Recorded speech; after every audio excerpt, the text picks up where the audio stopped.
నాగేశ్వర్ గారు, ఖమేనీ మరణించిన తర్వాత ట్రంప్ వార్నింగ్ ఇచ్చిన తర్వాత ఇక యుద్ధం ముగిసిపోయినట్టే అనుకున్నారు. కానీ ఇరాన్ దెబ్బకు దెబ్బతీస్తోంది, రిఫైనరీలు పేల్చేస్తోంది, డ్రోన్తో దాడి చేస్తోంది. సో ఇరాన్లోని నంతాజ్ అణుకేంద్రంపై ఇంకోవైపు అమెరికా, ఇజ్రాయెల్ కూడా దాడులు చేస్తున్నాయి. ఇది అణుయుద్ధంగా మారే అవకాశం ఉందంటారా? అణుయుద్ధంగా మారాలంటే ఇరాన్ దగ్గర అణ్వాయుధాలు ఉండాలి కదా. ఎలా అయితే అణుయుద్ధం ఎట్లా సాధ్యమవుతుంది? ఇరాన్ దగ్గర అణ్వాయుధాలే లేనప్పుడు అణుయుద్ధం అనే క్వశ్చనే రాదు కదా. నిజంగానే ఇరాన్ దగ్గర అణ్వాయుధాలు ఉంటే అమెరికా ఎందుకు దాడి చేస్తుంది? ఇప్పుడు నార్త్ కొరియా పైన దాడి చేస్తున్నదా?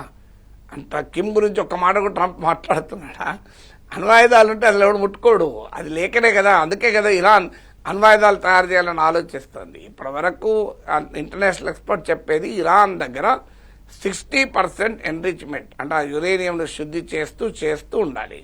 60% ఎన్రిచ్మెంట్ వరకు మాత్రమే ఇరాన్ చేయగలిగింది అని.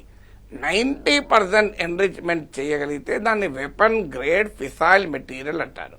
అంటే అణ్వాయుధాలకు ఉపయోగపడగలిగే అణువిచ్చిత్తి పదార్థాలు అవుతాయి. సో అది ఇంకా సమయం పడుతుంది. ఇతర టెక్నాలజీ ఉన్నాయి, సెంట్రిఫ్యూజెస్ అవన్నీ కూడా. అందుకే మీకు ఇరాన్ న్యూక్లియర్ సైంటిస్ట్ని కూడా చంపేశారు. ఈ దాడుల్లో ఇరాన్ చీఫ్ న్యూక్లియర్ సైంటిస్ట్ని కూడా చంపేశారు.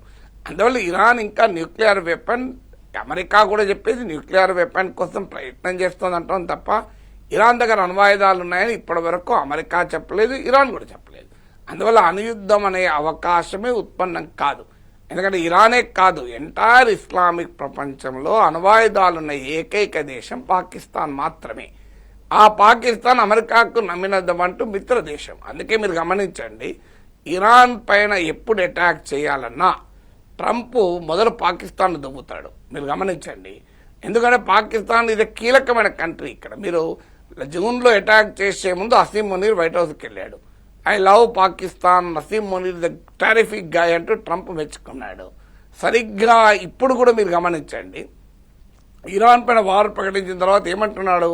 They are great men, that is great, Pakistan is the great nation, Nawaz Sharif is the great man, Asim Munir the great man అని చెప్తున్నాడు. ఎందుకు? పాకిస్తాన్ బుజ్జగించడం ద్వారా ఇరాన్కు కీలకమైన సపోర్ట్ రాకుండా చూస్తున్నాడు. అందుకే మీరు వెంటనే పాకిస్తాన్కు అన్ని రకాలుగా లోబరుచుకున్నాకనే ఇరాన్ పైన దాడి చేస్తున్నాడు ట్రంప్. అందువల్ల ట్రంప్ అంత వ్యూహం ట్రంప్కు ఉంటుంది కదా. అందువల్ల ఇది అణుయుద్ధంగా ఉండే అవకాశమే లేదు, అన్లెస్ పాకిస్తాన్ న్యూక్లియర్ వెపన్స్ ప్రయోగిస్తానని బెదిరిస్తే తప్ప. అయినా అమెరికాకున్న అణ్వాయుధ సామర్థ్యం ముందు ఏ దేశము నిలబడదు. ప్రపంచంలో ఉన్న అన్ని దేశాలకు అణ్వాయుధాల కన్నా అమెరికా దగ్గర ఎక్కువ అణ్వాయుధాలు ఉన్నాయి. అందువల్ల ఇవన్నీ మన యూట్యూబ్ ఛానల్లో తమిళలో పనికొస్తాయి. అణుయుద్ధం జరగబోతుందా, మూడవ ప్రపంచ యుద్ధం జరగబోతుందా అని ఇప్పటికి 300 సార్లు చెప్పుంటారు మన యూట్యూబ్ ఛానల్ తమిళ ద్వారా. సో అందువల్ల టీవీలో యూట్యూబ్ ఛానల్లో సెన్సేషనల్ చేసుకోవడానికి సరిపోతుంది తప్ప they know where it can be a nuclear war.